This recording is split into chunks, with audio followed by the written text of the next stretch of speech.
Iman itu bukan mujarradut tasdiq. Tanda ini penting nih. Iman itu bukan setakat kita yakin Quran ini Allah turun. Quran Tuhan turun. Habis beli letak dalam almari. Simpan dalam rak-rak buku yang cantik-cantik. Beli Quran dengan penuh dengan perhiasan, ratus-ratus harga Quran. Mungkin harga ribu Quran, kan? Kita punya harga. La. Bal zadathum imanan bihasabi muqtadaha. Kita bertambahnya iman tu kita tengok kepada isi ataupun isu yang Allah turunkan itu. Kalau Tuhan turun ayat jihad, semua pakat lagi, itu maknanya iman dia bertambah.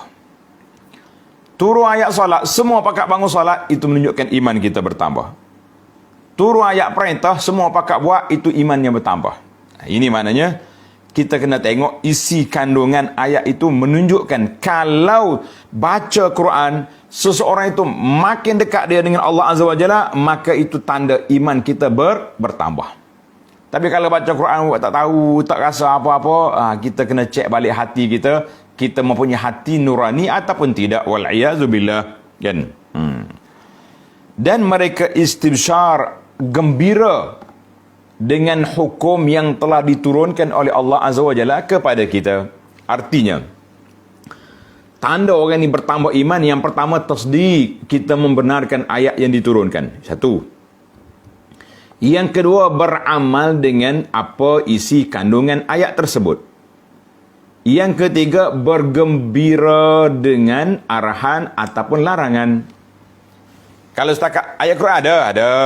Ayat Quran sudah ada. Tapi tidak bertambah amalan kita, tidak makin mantap kita punya kedudukan, maka kita mengatakan ayat Quran itu tidak memberi kesan dalam jiwa, tidak rasa gembira dengan arahan Allah Azza wa Jalla, maka orang ini masuk dalam kumpulan nih ayat 125 wal'iyazubillah. Yang kita naknya yang jelas, jangan yang meracau. Tengok ayat 125, sikap puak-puak munafikin wal'iyazubillah. وَأَمَّا الَّذِينَ فِي قُلُوبِهِمْ مَرَضٌ فَزَادَتْهُمْ رِجْسًا إِلَى رِجْسِهِمْ وَمَاتُوا وَهُمْ كَافِرُونَ. Adapun orang-orang yang ada penyakit kufur, na'udzubillah, yang ada penyakit kufur dalam hati mereka, tuannya nampak baik, orangnya nampak juruh. Ini bahasa Kelantan. Kata juruh nampak kelih tu warak ya. Berjalan pijak semut tak mati. Ibarat kata lembutnya kan, berjalan pijak semut tak mati. Tapi dalam jiwanya kufur terhadap Allah Azza wa Jalla, tak percaya dengan Quran, perli kepada Quran, maka inilah yang dikatakan puak-puak berpenyakit. Wabak penyakit ini, penyakit kufur, penyakit nifak, inilah wabak yang virus yang sangat berbahaya. Virus yang ada ni lebih berbahaya daripada COVID. Kita kata COVID itu virus yang membawa seseorang yang kena COVID itu ke mana? Ke hospital. Tinggi lagi ke kubur. Tapi virus kufur, virus nifak, virus yang ada dalam hati manusia ini bukan pergi hospital, bukan pergi setakat pergi kubur, pergi ke neraka. Wal'iyazubillah. Maka Allah kata, dan adapun orang-orang yang ada penyakit kufur dalam hati mereka, maka surah Al-Quran itu menambahkan kekotoran kufur kepada kekotoran kufur yang ada padanya. Sebab apa? Dahlah kafir dah. Bila turun ayat Quran yang baru, mereka perli, mereka engkar, mereka istihza, mereka main-main, maka kufur itu bertingkat naik. Kufur yang sedia ada sudah ada, mana kita kata yang kalau sedia ada sudah 80 darjah, sini cukup melengkapkan 100 darjah kekufuran, istihza, perli main kepada ayat-ayat Allah Azza wa Jalla, maka ini yang cukup berbahaya.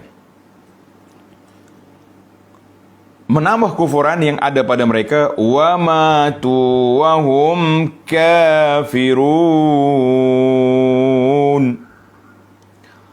dan puak-puak munafik itu mati sedang mereka berada dalam kekufuran. Dia mati dalam keadaan dia kafir. Na'udzubillah.